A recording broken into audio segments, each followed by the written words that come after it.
본문 말씀 창세기 9장 20절로 29절 말씀입니다.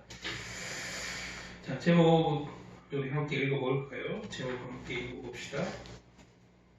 허물과 실수를 목격할 때라는 제목입니다. 허물과 실수를 목격할 때. 자, 지금 창세기 계속 강의를 설교를 하고 있는데, 지난 9장 1절에서 18절까지는 하나님이 회복할 수 있는 기회를 주셨다고 지난주에 설교를 제목으로 말씀을 전했어요. 회복할 수 있는 기회를 주시는 하나님. 오늘 말씀은 이 노아가 허물이 있을 때, 아버지가 노아 가족밖에 안 살았잖아요. 노아 가족만 8명 살아났는데, 노아가 농사를 짓고 포도 농사를 지었는데 이제 첫 수확을 한 다음에 포도주를 담궜죠. 정확하게 말하면 우리 번역으로는 포도주니까 어쨌든. 근데 그냥 포도를 어깨에서 담그면 그게 포도주도 될 수 있고 포도즙이 될 수도 있는 거잖아요. 발효가 되면 주가 되는 것이고 그냥 마시면 포도즙이잖아. 이스라엘에는 그렇게 포도 농사를 짓는데, 어쨌든 노아 홍수 이후에 지금 노아가 실수를 하는 일이 생겼어요. 실수를 하는 일이 생겼는데 그거에 관한 얘기인데 별거 아닌 것 같은데, 오늘 말씀을 통해서 우리가 사람을 자꾸 정죄하는 버릇, 율법적인 잣대, 그것도 내 덕분을 보지 못하고 상대의 허물만 보는, 상대의 실수와 허물만 보는 그런 우리의 죄성을 한번 살펴보고, 노아도 아버지가 벌거벗은 장면을 자녀에게 보였는데 자녀들이 어떻게 했는지에 대한 내용이잖아요. 별거 아닌 것 같은데 우리의 모습을 보는 거죠. 우리의 모습을 보면서 허물과 실수를 우리가 실제로 목격했을 때 우리가 어떤 자세를 취해야 되는지 오늘 이 말씀을 통해서 깨닫고, 또 우리가 어떻게 하면 성경적으로 남의 실수와 남의 허물을 어떻게 하면 좋을까 고민해보는 그런 시간이 됐으면 좋겠습니다. 첫 번째, 일단 가정에 대해서 생각을 해볼게요. 가정.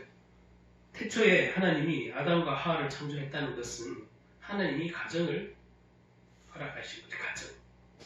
남자가 혼자 있는 것이 보기 좋지 아니했다고 하나님이 말씀하시므로 아담이 여자를 달라고 보챈 게 아니에요. 하나님이 보시기에 혼자 있는 것이 좋지 않아 보이셨다고 분명히 성경은 그렇게 말씀해요. 그래서 아담이 나 여자 만들어주세요 이렇게 말한 게 아니라, 이왕이면 여자 만들어줄 거면 많이 만들어주지, 하와 하나만 딸랑 만들어주잖아. 그렇잖아요. 그래서 이게는 하나님이 가정이란 제도와 결혼이라는 제도를 딱 태초에 만들었다, 그렇게 보는 게 맞는 거예요. 그래서 결혼과 가정은 사람이 만든 것 같은데 분명히 성경 안에서는 하나님이 만들었다. 가정이라는 제도도 결혼이라는 제도도 하나님이 만들었다. 그게 성경적인 생각이고 이치예요. 자, 그래서 오늘 지금 가정은 무엇인가를 한번 짚어보는데, 방금 말한 그 성경적 가정의 정의는 그러한 거예요. 하나님이 정하신 거예요. 그런데 가장 가까운 사이잖아요. 가정에서는 자녀와 부부 사이가 가장 가까운 사이. 가장 가까운 사이인데 가장 상처받는 것도 사실 가정이죠. 가장 많은 상처를 받는. 왜냐하면 365일 붙어 있잖아. 자녀랑도 365일 붙어 있고, 상대 배우자랑 아내와 신랑이랑 남편이랑 365일 붙어 있기 때문에 각각 다른 인격체로 만났는데, 이게 한 가정을 이루어 산다는 게 내 자식은 내가 낳았어도 내가 로봇처럼 부릴 수 있는 것도 아니고, 마음대로 되는 거예요. 그러니까 서로가 다 상처와 허물, 실수, 서로 목격할 일이 많아요. 가정에서. 그러다 보면 오해도 생길 수 있고, 그러다 보면 실수를 보게 될 수도 있고, 허물을 보게 될 수도 있는 거죠. 서로 피차 마찬가지, 피차 마찬가지인데, 자, 그러면 그런 상처를 받을 수도 있고, 허물을 봤을 때, 목격했을 때, 우리는 어떤 식으로 생각을 해야 성경적일까? 이게 복음적인 생각일까?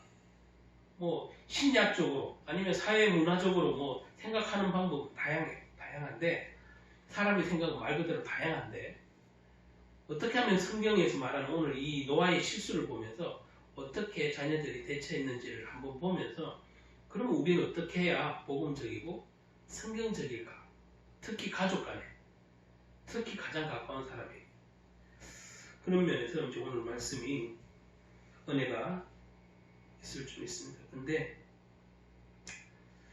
오늘 이 자세히 보면 아담 이 노아 이전에 아담과 하가 쉽게 말하면 부부가 되었을 때 이 부부됨의 특성을 가리키는 한 단어가 있는데 그게 뭐냐면 벌거벗었으나 부끄러워하지 아니했다는 단어가 나와요.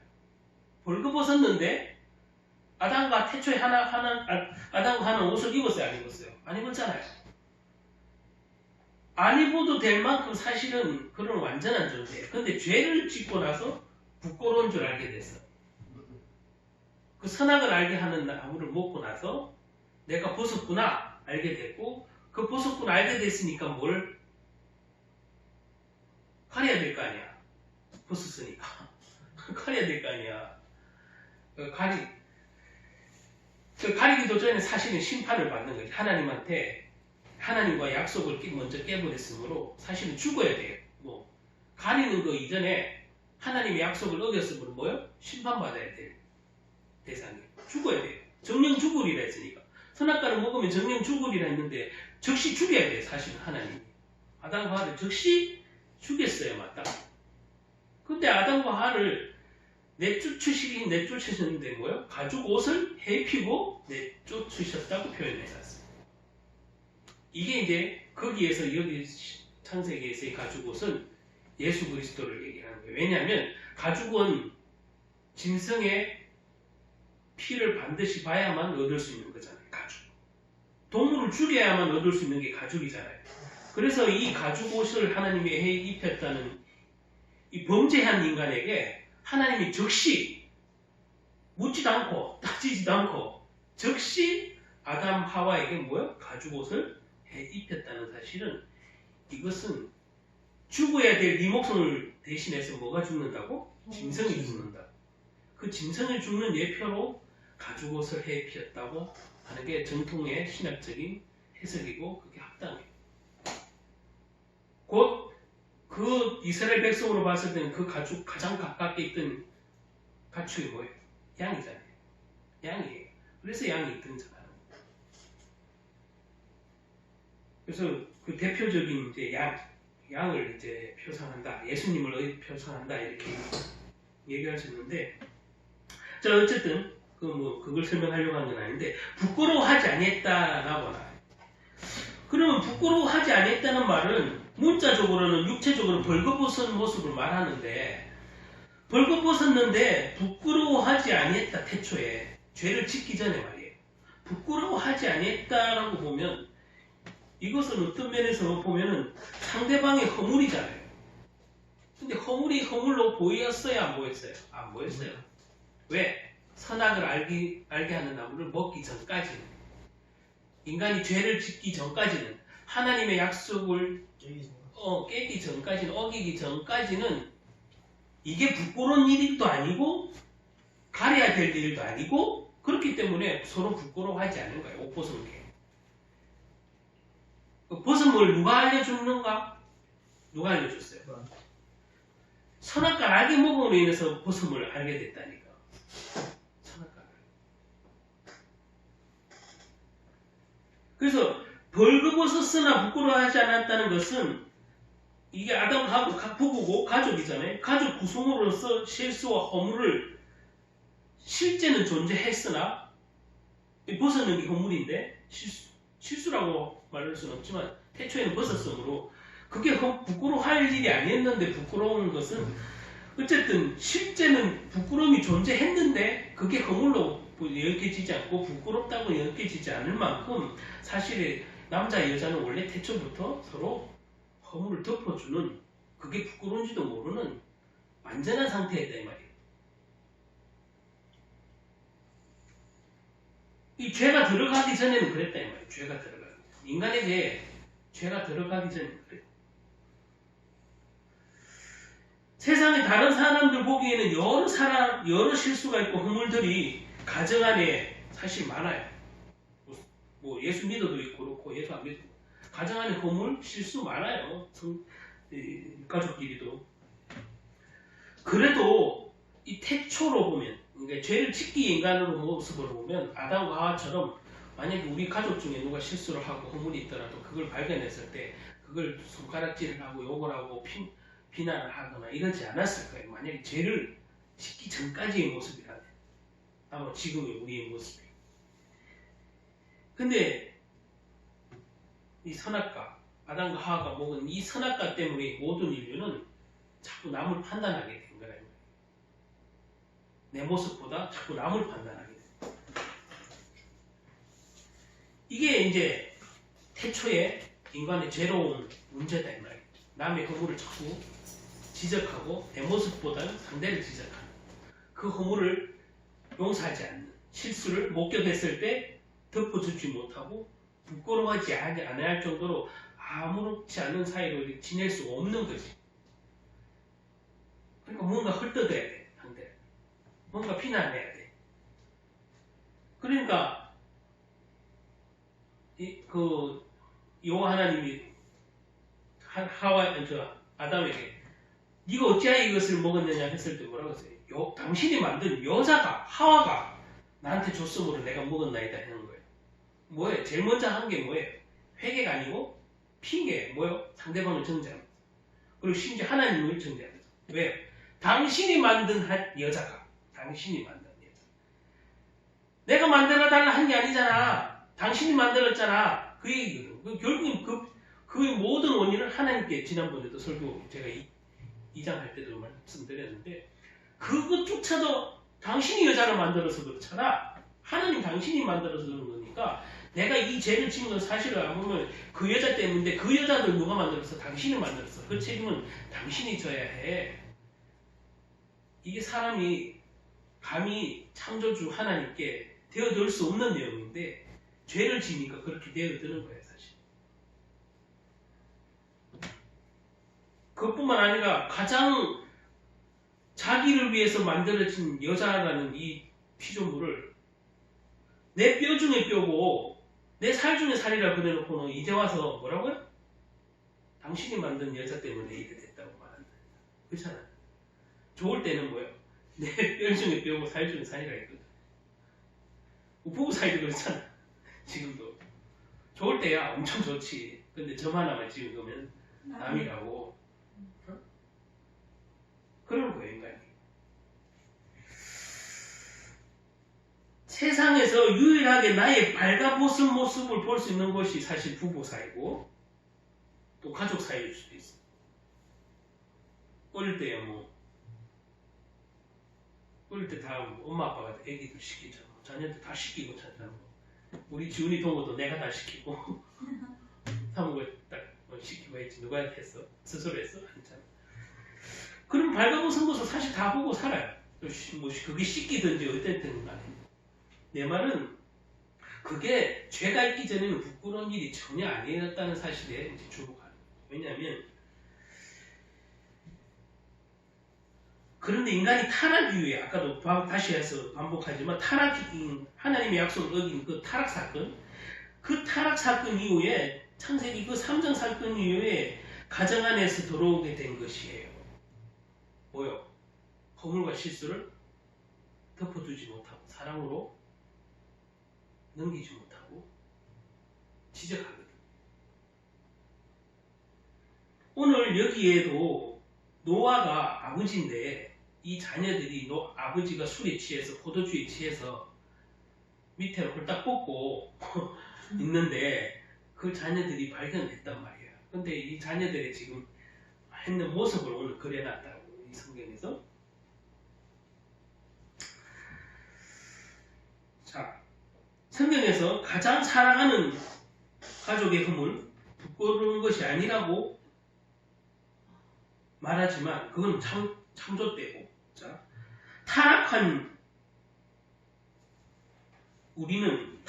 인간은 죄는 우리는 그 죄성이 여전히 있어서 우리가 가정 안에서 일어나는 어떤 허물과 실수를 목격했을 때 사랑으로 넘기기보다는 그 사람을 탓하라고 그 사람을 비난하기 좋아하는 거예요. 그럼 이 얘기는 조금 더 구체적으로 얘기를 해보면 가정 안에 식구 안에 누가 연약한 사람이 있으면 도와야 된다는 생각보다 요놈의 악한 죄성이 올라와서 뭐예요? 도와야 된다면 약함을 공격하려 한다. 약함. 예수를 믿어도 약함을 기도해 주는 게 아니라 공격한다면 예수 안 믿는 사람은 똑같잖아요. 그래서 오늘 본문 역시 이와 비슷한 얘기인데 하나님이 홍수 심판 이후에 노아의 가족들이 지금 방주에서 나와서 구원을 얻어서 말 그대로 이 땅의 유일한 인간이야. 유일한. 온 지면에 다 쓸어버리고 유일한 남은 인간이라는 하나님의 피조물인 인간 8명밖에 없었는데 이 오늘 방주에서 나와서 쉽게 말하면 새로운 인생을 시작하는 거죠. 전 세계에 아무도 없고 노아의 가족 8명만 있다고 생각하면 한번 그 생각을 해보세요. 8명만. 전 세계에 아무도 없고.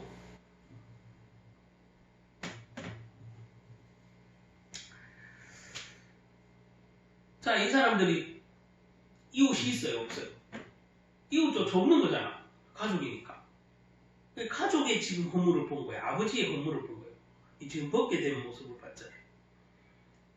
자식들에게 벌거벗은 모습을 보인 이 사건이 발생하는데 20절, 21절에 한번 보면 노아가 농사를 시작하여 포도나무를 심었더니 포도주를 마시고 취하여 그 장막 안에서 벌거벗은지라 그렇게 돼 있고 하나님의 사람이었다고 일컬음을 받는 이 노아가 당대 의인의 칭송함을 받던 이 노아가 별거 아니면 아니고 큰일이면 큰일인 이렇게 술이 취해서 지금 벗고 있었단 말이에요. 근데 어느 날 술에 만취해서 자식들 앞에서 보여서는 안 될 모습을 보였단 말이에요. 그럼 오늘날 그대로 상상을 해보자고. 아버지가 집에서 술 마시다가 홀딱 벗었어. 그 자녀들이 봤어. 뭐 별거 아니면 아닌 건데 한번 생각해보세요. 그거를 술 주정까지 한다고 한번 생각을 해보자고. 술 주정, 술을 먹고 하체도 먹고 술 주정까지 한다고 한번 생각을 해보세요. 자녀라도 아니면 와이프라도 그런 아버지의 모습을 보고 남편의 모습을 보고 덮어줄까요? 조용히 있을까요? 아니면 비난할까요? 비난하는 쪽이 훨씬 많을 거예요, 사실. 왜 술 먹고 그랬냐? 일단 왜 술 먹고 주정을 했냐? 왜 술 먹고 홀딱 벗었냐? 뭐 그런 얘기할 거 아니에요. 그래, 그게 허물일 수도 있고 실수도 있는 거예요. 실수도. 자, 근데 술에 취해서 주정하는 것이 아니라 홀라당 먹고 자식들 앞에서 난동을 부린 거예요, 사실은. 이 노아 얘기는 조금 더 리얼하게 표현하자면 술 먹고 주정을 부린 거예요. 그러면 그리고 이제 노아가 잠이 들어버렸고 그 모습을 온 가족이 목격했는데 이 사건을 보면서 성경의 어떤 면에서 진정성, 이 성경 안에서의 진실성 이런 거를 보게 되는데 굳이 이 얘기를 뭐 하려고 창세기에 적었을까? 그냥 싹 삭제하고 다른 얘기를 적으면 더 좋았을 텐데. 뭐 굳이 노아가 뭐 홀딱 벗어든 얘기 술 먹고 이게 뭐 대단한 사건이라고 라고 생각하면서 삭제해버렸거나 안 적어도 되지 않겠어요? 근데 이는 세밀한 것까지 별거 아닌 것 같지만 이런 거를 왜 성경에는 기록해놨을까를 한번 생각해보면 성경은 누가 쓰고 싶고 빼고 싶다고 임의로 쓰거나 뺀 게 아니라는 사실이 진정성이고 진실성이에요. 그렇잖아요. 이거 쓰는 사람이 빼버리면 되잖아요. 뭐 이 얘기를 아예 그냥 삭제해버리면 되잖아요. 들었어. 그쵸. 자, 그런 이게 성경의 진정성이 있는데, 자, 근데 그러면 우리에게 뭔가 알려주고 싶기 때문에 하나님이 이 성경을 쓰게 했겠죠. 빼도 될 얘기를 굳이 썼다면 하나님이 이 사건을 분명히 우리에게 뭔가 깨달으 라고 줬겠죠. 그래서 성경에는 하나님은 거룩한 분인 우리를 거룩하게 하라고 어떤 율법적인 레위기나 이런 걸 통해서 율법적으로 뭘 지켜야 될 것, 뭐 규례도 만들고 막 하는 걸 하나님 허락하셨단 말이에요. 자, 그 거룩한 얘기 말고 거룩하지 않는 아주 잡담 얘기 같은 아니면 있는 순주종한 있는 얘기를 거룩하지 않는 얘기를 굳이 여기에 왜 넣었을까? 거룩하지 않는 얘기? 이 부끄러운 얘기를 왜 기록해놨을까요? 세상에 위인전, 우리가 어릴 때부터 본 위인전이라는 것은 절대 나쁜 얘기는 안 적혀있어요. 그 영웅들의 나쁜 얘기는 단 한 걸도 안 적어요. 절대 안 적어요. 왜? 좋은 것만 부각 계속 더 많이 쉽게 말하면 부풀리해서 부각시켜 놓지 절대 그 사람이 취했는 어떤 실수를 적을 리가 없어요. 위인전은. 근데 성경은 위인전이 아니야. 그러면 노아가 당대에게 의인이었지만 하나님을 이 노아의 가족만 살릴 정도로 당대인의 의인이어서 은총을 입었지만 그 구원을 받고 난 이후에 바로 실수한 얘기를 왜 적었을까?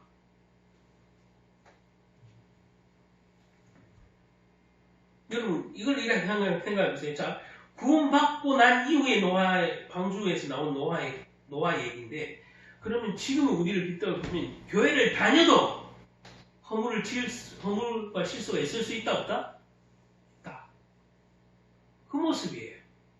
우리의 모습이 노아의 모습이 될 수 있다고요. 홀라당 벗은 모습으로 남에게 노출될 수 있다. 그것 때문에 남이 나를 비난하고 지적할 수 있다고. 노아의 모습이 우리의 모습이 될 수 있는 거예요. 구원받은 이후에도 노아가 당대의 의인이라고 칭송함을 받고 노아의 가족만 살릴 정도로 하나님이 은총을 준 노아인데 왜 허물을 굳이 여다가 거룩하지 않는 일을 부끄러운 일을 굳이 여기다 성경에다 적었을까? 우리의 모습이에요. 노아의 모습이 우리의 모습. 일단 구원을 받았어도 우리도 노아처럼 우리의 실수와 허물이 남들에게 발갛게 드러날 때도 있는 거예요. 나는 감추고 싶지만 나의 약함을 사실 대부분 감추고 싶잖아요. 누가 나 있는 점이 약해 이런 거 드러내면서 목사도 마찬가지고 성도님도 마찬가지고 누구나 다.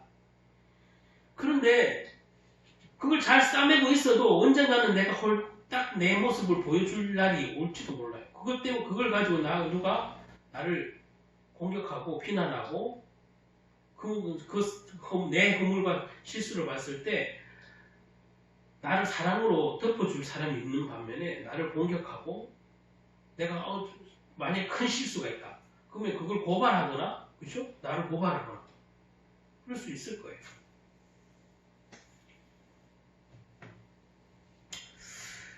자, 근데 더 중요한 것은 이제 가족 안에서의 얘기죠. 오늘은 일단 가족 안에서 얘기인데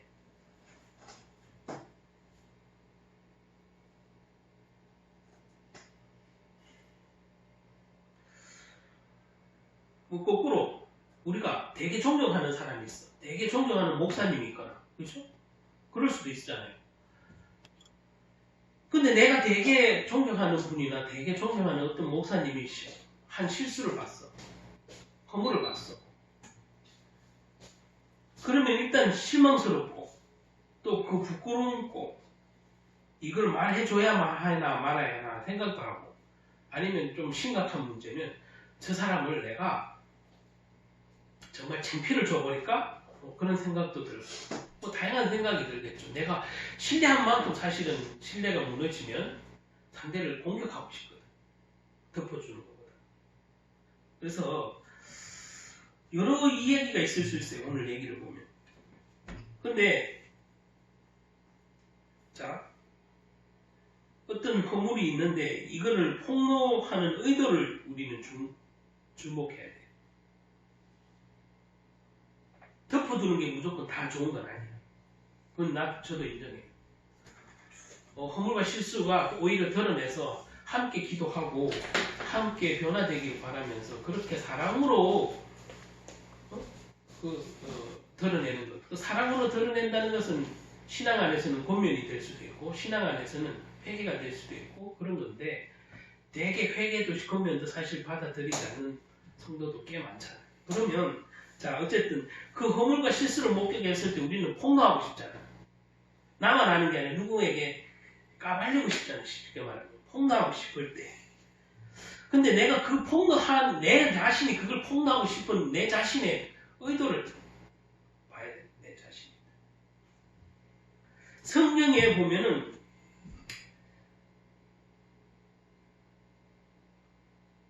오늘 이 어떤 한 사람이 실수, 노아 한 사람이 실수, 잘못을 기록한 이유는 됐죠. 한 사람이 가진 부끄러움에 그치지 않고 하나님이 그들에게 여전히 용납하고 사용하고 계신다는 사실을 또한 기록하고 있는 거예요. 왜냐하면 노아가 무슨 오늘 벌거벗는 것 이거 하나로 구원이 탈락이 돼요? 아니면 하나님께 은혜를 못 받아요? 아니에요. 아니에요.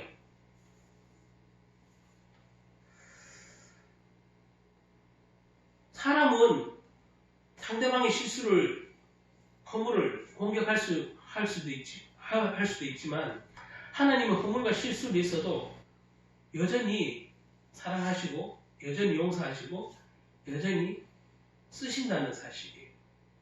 노아가 이날 이후에 하나님께 쓰임을 받지 못했냐고요? 아니에요.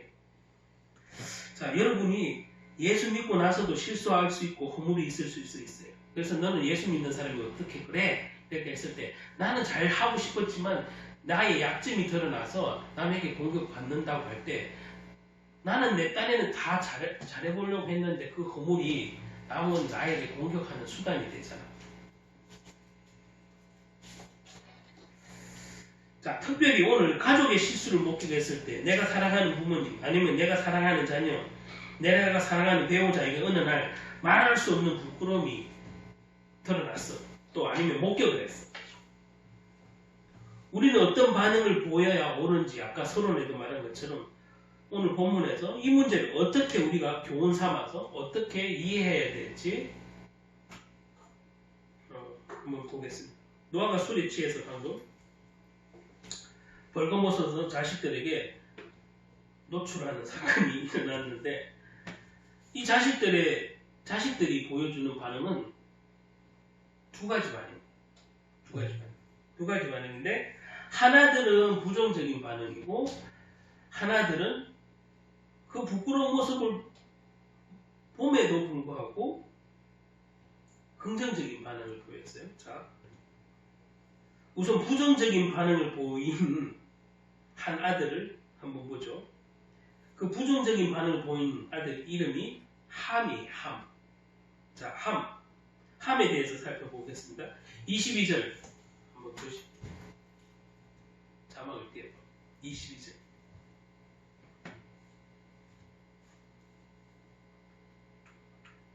자, 읽어봅시다. 시작. 가나안의 아버지 함이 그의 아버지의 하체를 보고 밖으로 나가서 그 두 형제에게 알리매. 자, 알렸다는 것은 폭로예요. 저만 봤으면 됐지. 누구에게? 다른 형제에게 알렸다고 나오죠. 자, 다른 형제에게 알렸어요. 이게 부정적인 생각이에요. 굳이 안 본 다른 두 형제에게 알릴 필요가 있었을까? 아버지의 그 부끄러운 모습을 자기만 알고 아버지를 싹 덮어주고 나왔으면 될 일이에요. 그래서 얘는 이 자식 중에 이 함은 부정적이라는 표현을 제가 쓰는 거는 폭로하는 의도가 문제야. 아버지의 그 부끄러운 모습을 다른 두 형제에게 폭로한 의도가 문제라고. 폭로 자체보다 폭로를 하고자 하는 의도, 생각, 그게 문제예요. 그걸 좀 더 깊이 보자면, 자, 그의 두 형제에게 알림해라고. 여기서 보면 함이 아버지 하체를 보고 다른 자식에게 알렸다고 표현되어 있어요. 여기서 하체를 보고라는 말의 본래 의미는 지나가다가 우연히 봤다는 의미가 아니라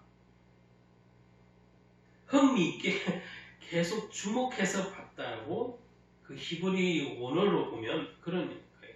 그냥 그래서 뭐요? 주목해서 봤다. 그냥 지나가다가 우연히 발견한 것, 그런 개념이 아니라 봤다는 얘기가 아니라 주목해서 봤다, 아버지 하체를. 그런 얘기거든. 그래서 아버지가 술에 취해 벌거벗어 누워있는 모습을 봤을 때 부끄럽고 놀라서 재빨리 못 본 척하면서 뛰어나왔다, 이렇게 기록되어 있지 않고, 아버지의 취해 하체를 보면서 쉽게 말하면 의미심장하게 웃으면서 아버지가 그 다음 행동을 어떻게 하나 이렇게 주목해서 봤다, 이런 얘기로 볼 수 있어요. 물론 제가 현장에 없었으니까 모르겠지만 여기서 히브리 단어가 그렇다 이 얘기예요. 주목해서 보고 있었다. 그냥 우연히 봤다는 의미가 아니에요. 자, 그래서 즉 아버지의 부끄러움을 즐겼다는 거야. 아버지가 술 취해갖고 술 주정하고 저 좀 주사를 부리는 것을 뭐야? 즐겼어요. 아버지가 얼마나 더 다른 주사를 부릴지 재밌어 하면서 낄낄대면서 봤는지 모르겠으나 즐겼다는 거예요. 그리고 그 즐긴 것을 보고 다른 두 형제에게 알린 거예요. 보면 알림이라는 우리의 그 번역이 있지만, 이 말은 아버지가 그 부끄러울까 아버지를 먼저 염려한 거야. 아버지 입장으로 생각을 해서 아버지가 부끄러우실 테니까 빨리 가르쳐주고 다른 형제에게 말을 하지 말아야지, 이런 마음이 드는 게 아니라 그걸 주목하고 보고 즐겼다. 즐기고 다른 형제에게 얘기한 것은 다른 형제에게 알려서 아버지를 더 창피주고자 합니다. 그래서 제가 말한 폭로의 의미가, 다른 형제에게 알림의 이 표현은 폭로의 의미가 자기의 즐거움을 다른 형제에게 알려서 아버지를 더 부끄럽게 하고 싶은 거예요. 쉽게 말하면 쪽팔리게. 이게 폭로의 내가 의미가 중요하다고 그랬죠. 생각, 왜 폭로하고 싶은지, 왜 알려주고 싶은지. 여러분 거꾸로 생각해보세요. 만약에 얘가 선한 생각을 하고 있었다면 아버지가 부끄럽까, 아까도 말한 얼른 자기 혼자만 보고 이불을 덮어주고 나와서 다른 형제에게 안 알렸던가. 만약에 아버지가 막 고주망태내가 난동을 부리는데 그 모습을 보고 스스로 아버지를 컨트롤할 수 없고 어떤 덮어줄 여건도 안 돼서 다른 형제에게 도움을 청하려고, 야 얘들아 빨리 와봐, 아버지가 지금 술이 취해서 홀딱 벗었는데 이걸 내 힘으로는 어떻게 못하겠어, 아버지를 어떻게 딴 데 재우거나 어떻게 해야 되겠어. 그래서 불러온 것도 아니야. 도움을 청한 것도 아니야. 도움을 청하고 불렸는 게 아니라 아버지의 창피함을 즐기려고 부른 거야. 알렸다. 폭로. 오늘 여기에 보면 불행히도 가나안의 아버지 함이라고 표현이 되어 있어요. 왜냐하면 노아의 아들 중에 하나였던 함은 아버지의 실수를, 아버지의 부끄러움을 슬퍼하기보다 그것을 즐거워하면서 목격했다고 성경은 기록하는 거예요. 그러므로 이 구약 성서 다른 성서에도 있듯이, 성경에도 있듯이 사무엘서에 보면 사울 왕이 다윗의 사울 왕하고 다윗 얘기가 나오는데, 여기에도 보면 사울이 다윗을 시기하고 질타해 다윗을 죽이려고 얼마나 애쓰는지 몰라. 어느 날 사울왕이 블레셋과 전쟁에서 죽임을 당하는 일이 발생하는데 사울은 평생 다윗을 죽이려고 쫓아다녔는데 정작 그 사울왕이 죽었을 때 다윗은 자기가 도망자였는데 이 다윗은 자기는 억울한 도망자 신세였는데 아이고 그놈 잘 죽었다. 그 사울왕 잘 죽었다. 아이고 경상도 말로 꽃이다. 어? 아이고 속이 시원하다. 고소하다. 그놈 잘 죽었다. 나를 억울하게 나를 쫓아다니면서 나를 괴롭히고 죽이려고 했는데 그놈 잘 죽었네. 이렇게 한 게 아니라 다윗은 마음 아팠다. 여기에 사무엘서에 나오는 이 다윗과 사울 얘기는 보면은 원수지간인데 쉽게 말하면 사울이 다윗을 죽이려고 평생을 쫓아다니는 원수지간이고 다윗은 억울하지만 도망신세인데 사울이 죽으니까 그걸 마음 아팠다고 분명히 기록을 해요. 그러면 우리가 구약성경에서 참 우리가 뭐 본받고 싶거나 존경할 만하다, 신앙적으로 배울 만하다 하는 인물 중에 아주 최고로 꼽히는 게 사실은 사무엘과 뭐 다윗 왕 정도인데, 자 다윗이 다 잘한 건 아니지만 오늘 이 사울왕이 죽었을 때 다윗 입장에서는 아까도 얼마나 사실 기쁜 일이에요. 자기를 괴롭히던 사람이 죽었는데 기쁜 일이잖아요. 우리가 같았으면 방금 말했대로 아이고 잘 됐구나, 뿌린대로 거뒀구나. 근데 다윗의 반응은 그렇지 않았다는 거예요.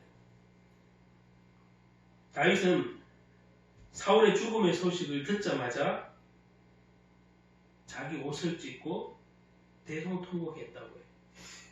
저는 그 의미를 정확하게는 잘 모르겠어요. 그런데 다윗이 다윗 같은 이 사건은 정말 다윗은 다윗 같은 사건이에요. 우리 같으면 그러겠냐고. 아이 그 녀석 나를 막 평생 괴롭히다니까 잘 죽었다. 뿌린데도 거들지. 진짜 이 소리 하지.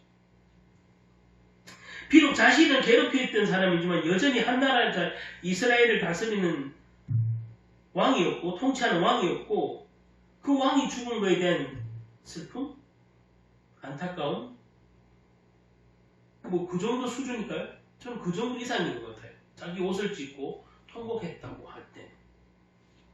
우린 여기서 정말로 다윗의 마음을 볼 수 있는 거예요. 자신의 원수이자 쉽게 말하면 나와 피가 섞이지도 않았던 그 사울왕의 실패와 실수를 보고 자기를 괴롭혔던 사람을 보고 마음 아파할 수 있었던 다윗. 오늘 본문과 빗대어 보면 오늘 본문에서 함은 자신의 핏줄인 아버지를 그 부끄러움을 즐겼어요. 그리고 다른 형제들까지 알렸어요. 같이 놀리려고 아버지를. 그런 거예요. 제가 방금 얘기한 사울하고 다윗은 원수지간인데도 피 한 말 안 섞인 원수지간인데도 사울이 죽음을 다윗이 마음 아파하고 대성통곡했다는 사실에서 오늘 이 함하고는 너무 다르잖아요. 자신의 아버지였는데 오히려 자신의 아버지였던 노아의 치부를 그 실수를 목격하고 폭로하고 드러내고 떠벌리고 다녔던 이 함의 모습은 분명히 옳지 못하다 성경이 말해주고 있는 거예요. 오늘날 아까도 말한 선언을 우리의 모습은 아니에요. 노아의 모습이 우리의 모습일 수도 있고 함의 모습이 우리의 모습일 수도 있는 거예요. 사랑하는 이들의 실수를 보고 형제 자매의 실수를 보고 연약함을 보고 우리는 고소하다. 아까도 말한 기쁘다. 경상도 말로 잘했다. 내가 저럴 줄 알았지. 사실 그런 마음 저도 있어요. 저도 있는데 신앙이 더 성숙해져야 돼요. 저도 있어요. 다윗과 같이 그렇게 그 다윗과 같은 마음을 못 품을 것 같아요. 아직까지. 그 자기를 평생 괴롭히고 자기를 죽이려고 하던 그 사울왕이 죽었을 때 자기 옷을 찢으면서 대성통곡하면서 슬퍼했다는 얘기는 도대체 그 다윗의 마음을 다 이해할 수는 없으나 성경이 그 기록을 해놨을 때 이유가 있잖아요. 우리는 어쨌든 남의 허물을 폭로하고 떠벌리고 그것을 즐거워하면서 정작 내 문제는 들여다보지도 않고 그렇게 지내는 우리의 모습이 아닌가.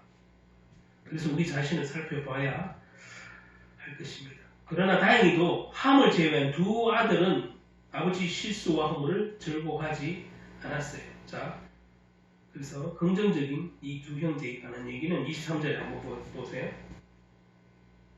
23절. 자, 함께 있습니다. 셈과 야벳이 옷을 가져다가 자기들의 어깨를 메고 뒷걸음 쳐 들어가서 그들의 아버지의 하체를 덮으며 그들이 얼굴을 돌이키고 그들의 아버지의 하체를 보게 하라. 아주 세밀하게 기록해놨는데 아버지 하체를 안 보려고 뭐요? 뒷걸음질해서 나왔다고요. 벌써 자세가 우리는 놀래서라도 그냥 뚝 들어갔겠지. 근데 아버지가 벗었다는 모습을 그대로 듣고 화면에서 듣고 아버지 그 모습조차 아예 안 보려고 뒷걸음질 해서 나왔다. 들어가자마자 뭘 맸어요? 자기들의 어깨에 메고 옷을 자기들의 어깨에 메고 뒷걸음쳐 들어가서 이 뒤로 들어가는 거죠. 이렇게 뒤로 들어가서 이렇게 놓고 이렇게 나오는 거겠죠. 네. 벌써 자세가 됐잖아요. 그 폭로를 들었음에도 아이고 아버지 뭐 홀딱 꽂고 오늘 난리를 쳤네 같이 즐거워한 게 아니라 그죠? 두 자녀의 마음이 달라. 그 함과. 그래서 셈과 야벳은 아버지의 부끄러움을 듣고 이제 목격하러 간 건데도 불구하고 이불을 가지고 쉽게 말하면 아버지 하체를 덮어주었다. 그것도 뒷걸음 안 보려고 아예 안 보려고 뒷걸음쳐 들어가서 이렇게 표현했어. 뒷걸음쳐. 아버지가 실수하는 와중에도 셈과 야벳은 여전히 아버지를 사랑하고 존경하는 마음에 그러지 않았겠냐. 아버지를 사랑하고 존경하는 마음. 그런데 함은 아버지를 평상시에 안 존경하고 안 사랑하는 건 아니냐 이 말이에요.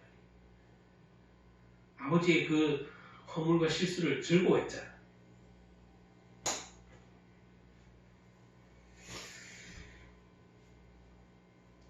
이제 어깨에 매다는 우리의 번역이 있는데 이 히브리 민족 중에 이제 어깨에 매다는 말은 우리의 번역은 어깨에 맸다 이렇게 돼 있는데 매다는 덮었다는 말 같아요. 히브리 상으로 덮다는 뜻 것 같아요. 그러면 옷을 메고 아버지를 덮어주려고 간 것도 맞지만 뭐야? 아버지 허물을 덮었다. 벌써 마음이 다르거든요. 아버지 허물을 덮었다. 아버지 실제 육체적인 그 벗은 모습도 가리지만 실제적인 영적인 의미는 아버지의 실수 허물도 덮었다 이 얘기죠. 아버지 실수하는 와중에도 셈과 야벳은 여전히 아버지를 바르게 공격하는 거죠.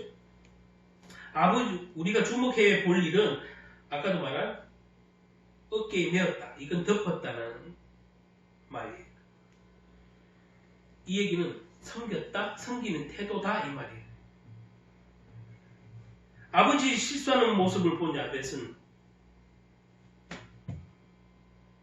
아버지의 실수의 모습을 보고도 여전히 아버지를 바르게 섬겼고 그리고 아버지의 실수를 덮어서 아버지의 부끄러움을 보려 하지 않았다.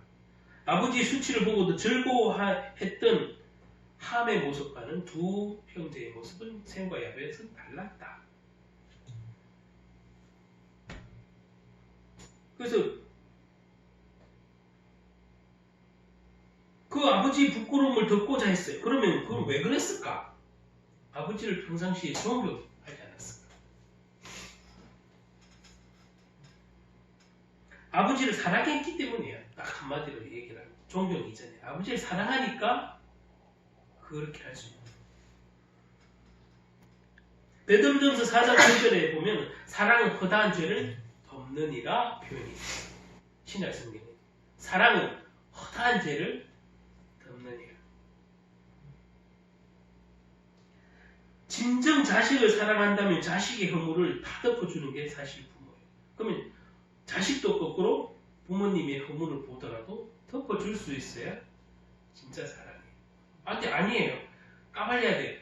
까발리는 것도 까발리는 의도가 중요하다고 그랬죠. 아까 즐기기 위해서 그 아버지 허물을 그렇게 폭로함으로 해서 내가 즐겁고 내 눈이 즐겁고 내 마음이 즐거우려고 아버지의 폭로를 하는 건지, 그 폭로가 만약에 아버지 허물을 얘기하더라도 뭐야? 아버지가 바뀌기를 바라서 정말 신앙적으로 볼 때 아버지에게 또 다른, 그죠? 또 다른 신앙의 성장을 위해서 자식이 바른 말 할 수 있어요. 바른 말 할 수 있어요. 그러나 바른 말 하기 이전에 뭐가 필요해요? 사랑이 필요하다. 바른 말보다 더 중요한 것은 사랑이 중요하고, 폭로도 솔직하게 말하는 것이 폭로라면 솔직하게 말하는 것보다 의도가 중요하다. 솔직한 게 다 좋은 게 아니에요. 물론 하나님은 정직한 영이시고 정직을 사랑하는 분이지만 사람은 워낙 재성이 있기 때문에 사람의 입이 아무리 정직하다고 해도 다 의도가 있잖아. 그 의도가 악하다 이 말이에요. 함처럼 악하다 이 말이에요. 의도. 폭로하는 의도가 악하다.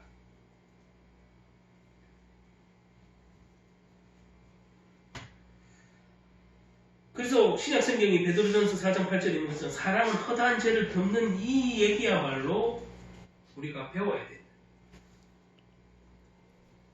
남을 폭로하고 남의 허물을 즐거워하기 전에 사랑으로 얘기를 하고 사랑으로 기도해주고 줄 수 있는 그 사랑이 문제예요. 그래서 고린도전서의 말씀처럼 믿음, 소망, 사랑 중에 그 중에 제일은 사랑이라고 하잖아요.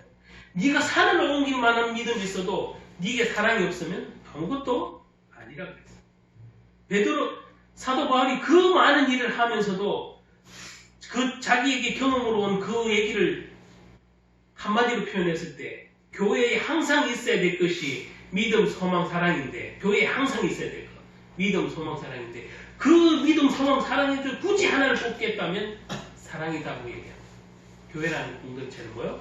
그리스도의 사랑으로 모였으므로 사랑으로 형제 자매 간에 교회 구성체 안에 허물과 연약함을 사랑으로 보담아주고 연약함을 도와주고 그래야 되는 존재인데 고린도 교회도 많이 싸웠다 이 말이에요. 거꾸로 얘기합니다. 사랑으로 보지 않고 네가 맞네 내가 맞네 내가 더 똑똑하다 네가 똑똑하다. 또 율법 유대주의자들이 여전히 있어. 나는 율법을 많이 지켰네 너는 안 지켰네.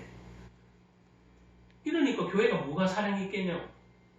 각자 생각하기에는 나는 믿음 좋아 나는 믿음 좋아 나는 이는 은사했어 너는 저는 은사 없지 나는 성령의 사람이야 너는 성령 안 받았지 이런 식.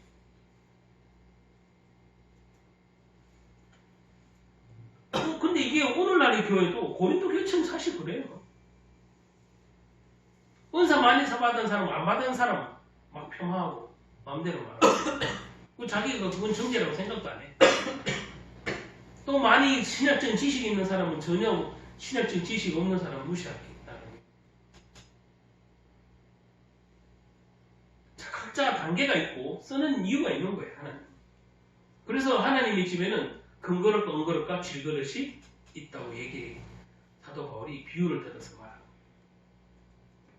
하나님의 집에는 금그릇과 은그릇과 질그릇이 다 있는 거예요. 여러분들이 질그릇인지 은그릇인지 금그릇인지는 그분만 알아. 사람이 사람을 그걸 알 수는 없는 거예요. 그러나 그래서 서로 존중해주고 사랑해줘야 된다. 저 사람이 질그릇은 질그릇이 이유가 있으니까 질그릇만큼 쓰임받고 저 사람은 은그릇이면 은그릇만큼 쓰임받는 거예요. 그걸 서로 감사해주고 위로해줘야 되지. 자, 사랑할 때, 우린 다 아는 얘기지만 사랑할 때 용서할 수 있어. 가정에뿐만 아니라 교회에서도 마찬가지예요. 제가 방금 교회를 예를 들었는데, 교회는 영적인 가정이에요. 그럼 예? 우리가 육신의 가정이 있다면 교회는 영적인 가정이에요. 그래서 교회 안에서 형제 자매님이라고 부르잖아요. 영적인 가정이에요. 그 영적인 가정에서 서로의 허물을 맨날 서로의 허물을 들춰내고 서로 지적 뽑고 네가 잘났고 내가 잘났고 하면 이 영적인 가정도 가정이 아니에요. 이미 이거는 깨진 가정이야. 우리 육신의 가정도 그러할 거니와 교회도 그런 식으로 계속하면 뭐요? 깨진 가정이에요. 깨진 영적인 가정. 교회 안에서 때로는 부지런한 사람도 있고 좀 게으른 사람도 있어요. 교회 안에서 되게 사랑스러운 짓을 많이 하는 사람도 있고 되게 싸가지 없는 짓을 하는 사람도 개중에 있어요. 그거를 일일이 다 폭로하고 같이 공유하면서 막 희희낙낙거리면 되겠냐? 안 되겠죠. 게으른 사람이 있으면 게으르지 않도록 기도해주고 또 기분 나쁘지 않도록 그 사람이 신앙 안에서 신앙적으로도 열심히여야 되지만 생활이 게으르다면 생활도 그렇게 정상적인 어떤 부지런함을 가질 수 있도록 위로를 해줘야 돼. 위로. 기도해줘. 위로. 야, 너 이렇게 게으르니까 망하지. 이런 얘기하면 망하기 전에 상처받아. 이미 그 사람은. 그렇잖아요.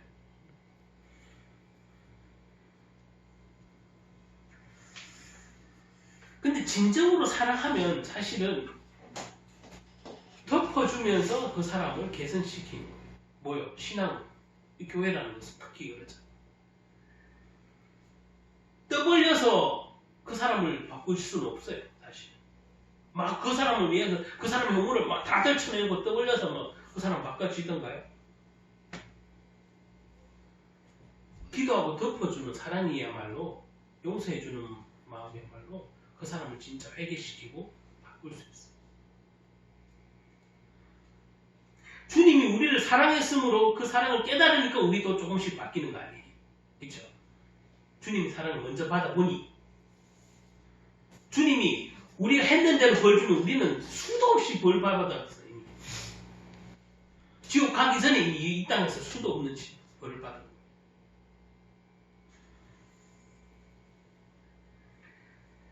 성도들 간에 영적인 가족 안에 이 공동체 안에 형제 자매라고 부르는 이 교회라는 공동체 안에 서로 고발자가 되는 게 아니라 서로 사랑을 해주고 힘을 돋아주는 조력자가 돼요. 그래야 그 교회는 살아요. 교회에 고발자가 많으면 맞는 말 같은데 결국에는 망해요. 물론 교회에 어떤 비리가 있는 것을 덮어주자는 얘기가 아니에요. 잘 들어야 돼. 아무데나 이 얘기를 또 적용하면 돼. 비리가 있어도 뭐 교회 돈을 다 땡까 먹는데도 덮어줍시다 이러는 거는 큰 사랑이 아니지. 분간에 지금 제가 하는 말을 용서해라, 사랑하자, 뭐 도와주라 얘기를 분간해서 들어야 돼. 교회 공금을 목사님이 다 떼먹는데 아이고 목사님이 쓰신 거는 다 하나님이 하신 거니까 그런 식으로 하니까 한국 교회의 목사들이 타락한 목사들이 나오고 공금을 횡령하는 목사들이 나오는 거예요. 성도들이 알아도 아유 뭐 하나님이 종이 하는 거니까 다 알아서 하시겠지. 너무 믿음 좋은 것 같은데 그건 사랑도 아니야. 하나님은 거짓말을 덮어주라고 가르치는 게 아니라고 오늘 이 얘기를. 다만 실수한 그 허물에 대해서 얘기하는 거예요. 실수하고 허물. 죄를 짓는 것과 다른 거예요. 여러분 잘 궁금해보세요. 제가 오늘 제목을 뭘로 잡았어요? 허물과 실수죠. 죄가 아니라고 죄. 허물과 실수는 덮어주고 죄는 덮어주면 안 돼. 죄를 덮어주면 안 되잖아. 죄를 덮어주면 그 가정이든 그 교회든 그 사회든 그 국가든 죄를 덮어주는 국가가 온전하겠어요? 죄를 덮어주는 사회가 공정하지 못한 사회가 오래 가겠냐고. 죄를 덮어주는 교회나 가정이 오래 가겠냐고. 제가 말하는 것은 오늘 정확하게 제목을 잡으세요. 죄가 아니고 허물, 실수예요. 허물과 실수를 구분할 줄 알아요. 죄를 덮어주자는 얘기가 아니에요. 오늘날에 근데 이걸 자꾸 헷갈려 하는 분들이 교회에 막 이상한 비리가 다 있고 이상한 막 성폭행이 있는데 다 덮어줘. 그러다가 십수년 흘러서 사회에 뜯어서가기 이제 드러나지. 그게 무슨 놈의 사랑이에요? 그건 죄인데. 죄를 멀리하라 그랬고 죄를 죄와 맞서 싸우라고 성경은 가르치고 있는데 사랑하고 용서하라는 법, 이 얘기, 성경에 있는 얘기들을 거기다가 갖다 붙여서 막 목사들이 설교를 하고 거기다가 성도들이 말도 안 되게 적용을 하니까 한국교회가 이렇게 타락하고 사회로부터 지탄을 받지, 진짜로. 이건 저뿐만 아니라 똑같아요, 어디든지. 죄를 멀리 해야 되는 거예요. 죄는 뭐라고요? 그림자도 밟지 말라고. 죄는. 그럼에도 불구하고 저와 여러분은 오늘 이건 허물이에요. 인간의 허물. 인간은 누구나 실수할 수 있고 인간은 누구나 연약하고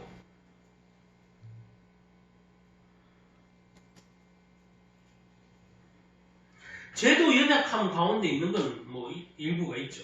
연약하니까 죄를 짓기도 하죠. 근데 잘 구분해야 돼요.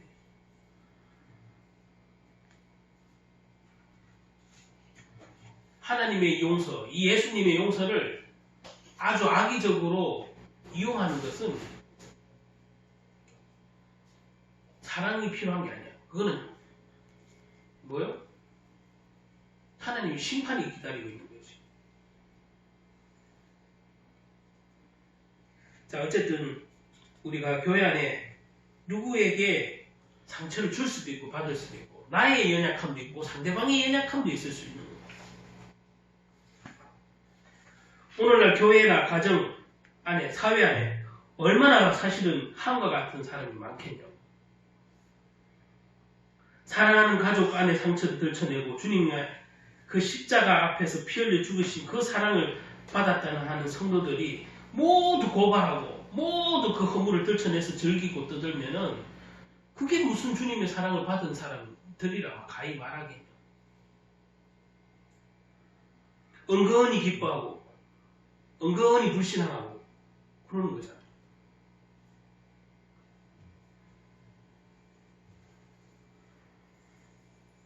저와 여러분은 가정이나 교회 안에서 부지런히 섬기고 부지런히 사랑하는 자들과 되시기를 축복합니다. 아멘. 그래야 돼요. 그래야 진짜 하나님의 축복이 임하는 사람이고 그래야 진짜 그리스도의 은혜를 사랑을 입은 사람다워요. 함처럼 떠들고 아버지의 그 부끄러움을 허물을 즐거워하면 안 돼요. 그 폭로가 나는 정직하게 말했잖아 이렇게 합당화 시킬 게 아니라고. 그건 정직한 게 아니지. 아버지의 허물을 즐기는 거지. 그렇잖아요. 자녀들의 허물을 즐기면 안 돼요. 아버지가. 부모라는 사람. 그렇잖아요. 야 우리 아들 빵점 맞았어. 떠들고 다니는 사람이 있어요? 그 얘기를 가끔 농담을 한마디 했는지 몰라도 그걸 우리 아들 빵점 맞았다고 떠들고 계속 다니면 그건 미친 거야. 그런 부모는 없어요. 그렇잖아요. 자녀를 사랑하는데 우리 아이가 아무리 뒤에서 1등 하더라도 그건 안 하잖아. 그래서 오늘 함, 셈, 야벳이 있는데 이 함처럼 하지 말고 우리는 셈과 야벳처럼 사랑하는 자가 되시고 허물을 실수를 덮어주고 그를 섬기는 자세로 한다면 그런 용서의 자세로 한다면 하나님이 저와 여러분에게 원하시는 삶이 아니겠습니까? 부모의 허물을 실수를 고발했던 함과 반대로 부모의 부끄러움을 덮어주고 보지 않으려고 노력했던 이 섬김의 자세가 있었던 셈과 야벳은 어떤 결과가 나오는지 이제 마지막 정리하겠습니다. 26절 27절 보면 이르되 셈의 하나님 여호와를 찬송하리로다. 가나안은 셈의 종이 되고 하나님이 야벳을 창대하게 하사 셈의 장막에 거하게 하시고 가나안은 그의 종이 되기를 원하노라 하였더라. 이것은 예언이에요. 노아의 예언적 축복이에요. 뭐요? 지금 축복의 내용이거든. 노아의 그 허물, 아버지 허물을 떠들고 했던 그 함은 셈과 야벳의 종이 된다고. 오히려 종이 된다. 옛날에 그 종 알죠? 노예. 그 역할을 하게 된다고. 그 아버지 부끄러움을 즐겼던 함은 오히려. 근데 이 아버지 허물을 덮고 이렇게 섬기던 이 야벳은 일단 셈은 하나님 여호와를 찬송하는 자가 되고 또 야벳은 뭐예요? 하나님이 야벳을 창대하게 한다고 표현해서 창대하게 한다. 여러분 사랑하고 섬기는 자는 뭐예요? 하나님께서 창대하게 하십니다. 하나님을 찬송하게 한다고. 여러분들이 이렇게 사랑을 베푸는 자, 사랑을 섬기는 자가 되면 하나님이 여러분을 찬송하는 자가 되게 하시고 여러분들을 창대하게 하시는 그런 축복이 임하게 될 줄 믿습니다. 아멘. 그게 오늘 말씀하는 결과물이에요. 결과물. 내가 사랑해서 용서해서 남을 섬겨서 아니 가족의 허물을 덮고 섬겼을 때 사랑했을 때 어떤 일이 일어날 건지 이 예언적인 축복을 저와 여러분에게 알려주는 거예요. 저와 여러분이 한 가정에 자녀이기도 하고 부모기도 하잖아요. 그러면 여러분이 야벳의 축복을, 셈의 축복을 받아야 되지 않겠냐. 그런데 이 함은 이제 저주가 나오는 거예요. 축복이 아니라. 이르되 가나안은 저주를 받아. 여기서 가나안은 함이에요. 가나안은 저주를 받아 그의 형제들의 종이 되기를 원하노라 하고 여기 보면 가나안은 함에 그 막내 아들 이름이에요. 표면적으로 이 말씀을 들으면 성경은 함이 아니라 함의 아들이 가나안이 하나님께 저주를 받았다고 표현하는 것 같아요. 그런데 이 신학자들이나 이 얘기를 봤을 때 이 학자들이 보기에 신학자들이 해보기에 함이 노아의 부끄러움을 못 견뎠을 때 함의 아들 가나안도 그 자리에 함께 있었다고 신학자들은 생각을 해요. 여기는 빠져있지만 아마 함의 막내 아들이 이름이 가나안이니까 이 노아가 가나안을 지금 저주하는 장면은 함과 가나안은 같은 핏줄이잖아요. 함의 아들이니까.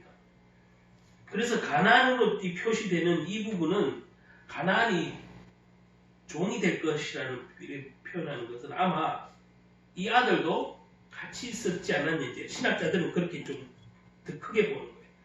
어쨌든 이 함이 자신의 아버지 노아의 실수를 보고 즐기고 가나안 역시 거꾸로 생각하면 할아버지의 그 실수를 보고 같이 즐겼지 않았냐 이제 이렇게 생각을 하는 거죠.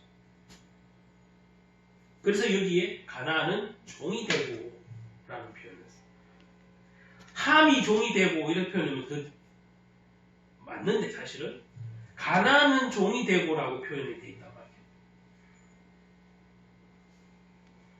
그러니까 이 현장에 있었는지 없었는지는 뭐 신학자들이 추론하는 것이고 어쨌든 함으로 대표되는 가나안으로 대표되는 이 가문은 뭐요? 저주의 가문이 된 거예요. 할아버지의 치부를 즐기고 아버지의 치부를 즐기던 이 두 부자는 뭐요? 저주의 그 자리에 들어갔다. 그래서 이에 대한 벌로 하나님께서 그들을 축복이 아니라 징계로 주셨다 이 말이에요. 징계. 축복이 아니라 징계.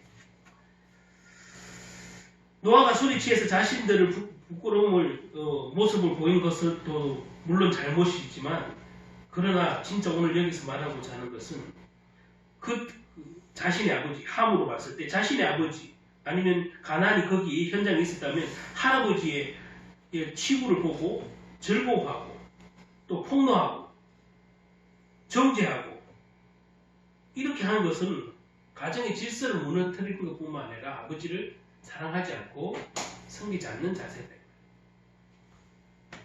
이것이 하나님 보시기에도 징계받을 만한 거다 이 말이에요. 사랑이 없고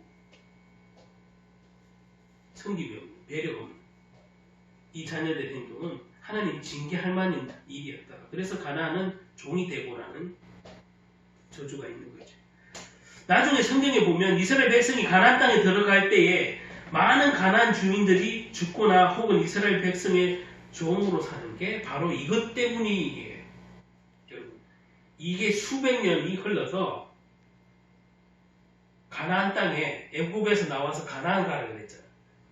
근데 애굽에 400년 종살이 하다가 가나안 땅은 이미 거기 지금 우리가 지금 듣는 그 팔레스타인 있죠. 팔레스타인들이 거기 살고 있어. 그러면 가나안 땅을 전쟁을 통해서 정복을 해야 되잖아. 그런데 이스라엘이 무슨 군대가 있어, 무슨 재력이 있어, 무슨 힘이 있어. 오직 하나님 약속 때문에 애굽에서 나와서 가나안 땅 가는데 가나안 땅에 막상 도착해도 문제야. 뭐야? 이미 그 살고 있는 팔레스타인들이 있잖아. 거기에 수많은 전쟁 속에 피를 뿌린 그 원칙이 말하면 그 당시 원주민이라고 불리는 그 사람들, 팔레스타인, 그 족속이 누구냐? 가나안 족속이다. 그 가나안 땅에 사니까 가나안 족속이죠. 그 이스라엘 가나안 땅 들어가는 과정 중에 전쟁하면서 가나안 그 원주민들이 죽었어요. 그 가나안 족속, 그 가나안 족속이 바로 함의 아들의 족속이다. 하나님의 징계가 대대에 이르는 거죠. 여러분, 이게 바로 언약의 자녀들과 약속의 자녀들과 하나님의 그 징계를 받는 자녀들의 그거는 당대에도 끝나지 않고 뭐요? 계속되고 있다는 것을 구약에도 알 수 있습니다. 그래서 나를 경외하는 자는 천대까지 복을 베풀고 나를 미워하는 자는 뭐요? 3, 4대에 이르게 하니라. 그래서 우리 구약이 있잖아요. 왜? 그래서 어쨌든 저주를 안 받으려고 그러는 게 아니라 하나님 말씀대로 살아야 되는 인간은 하나님 말씀의 법에 의해서 살아야 돼요. 자, 오늘 그래서 무엇보다 가정, 교회, 어떤 모든 이 구성원은 사랑이 있어야 돼요. 사랑이 있고 섬김이 있어야 돼요. 주님이 우리를 용서하신 것처럼 우리도 주님께 배운 그 사랑한 그대로 형제 자매 간에, 가족 간에, 교회 공동체 안에 그 사랑을 베풀 수 있는 용서함이 있어야 되고 섬김이 있어야 된다는 사실. 자, 마무리하겠습니다. 가정을 지키는 자 되시기 바랍니다. 여러분은 교회를 지키는 자가 되시기 바랍니다. 여러분 이 소속되어 있는 그 직장의 구성원 멤버로서 그 구성원을 지키는 여러분 지키는 자가 되시기 바랍니다. 뭐요? 뭐가? 섬김과 사랑. 그리고 지금은 때로는 억울하지만 내가 그것 때문에 좀 억울하고 내가 인내가 필요하지만 반드시 하나님은 여러분 축복하실 것이고 그 후대까지 하나님이 축복으로 응답하실 거예요. 이 야벳 셈처럼 저와 여러분이 야벳과 셈의 축복이 있으시기를 예수님 이름으로 축복합니다. 아멘. 마치겠습니다. 하나님, 우리는 누구나 실수할 수 있고 누구나 연약하며 누구나 허물이 있을 수 있습니다. 그는 약점을 또한 가지고 있습니다. 그것이 보편적인 실수고 약점입니다. 그러나 우리가 이 실수와 약점을 가지고 있음에도 불구하고 이 모든 것을 이해하고 섬기고 서로 사랑하고 또 노력할 때에 우리가 그런 가정을 세우고 그런 교회를 세우고 그런 공동체를 세우고 그런 직장을 세울 때에 이 사랑과 용서와 섬김을 방해하는 모든 사단의 세력은 하나님의 축복을 막으려고 이간질하는 것인데 우리가 영적으로 깨어 있어서 이 사단의 속임에 넘어가지 말고 속지 말고 이 올무에 넘어들지 말고 우리가 하나님의 말씀대로 남을 축복하는 자가 되게 하시고 연약한 자를 돕는 자가 되게 하시고 연약한 자를, 허물이 있는 자를, 실수를 있는 자를 축복하고 권면하고 기도하는 자가 되게 하여 주시옵소서. 아멘. 그래서 가정을 주님이 보시기에 축복받기 합당한 가정으로 만들고 교회를 그런 하나님 축복받기 합당한 교회로 만들고 그 직장을 하나님이 축복받기 합당한 교회로 만드는 최고의 방법은 사랑과 섬김임을 믿습니다. 하나님 오늘 이 말씀을 마음에 새기고 한 주간 기도할 때마다 아니 평생 또 이렇게 기도할 때마다 그 생과 야벳의 축복이 당대뿐만 아니라 주님 오시는 날 후대까지 하나님의 축복이 임하게 하여 주시옵소서. 아멘. 그래서 가문의 저주는 끊어지고 하나님의 축복들만 가득 찬 하나님이 기뻐하시는 가정, 교회, 직장이 되게 하여 주시옵소서. 아멘. 예수 그리스도 이름으로 기도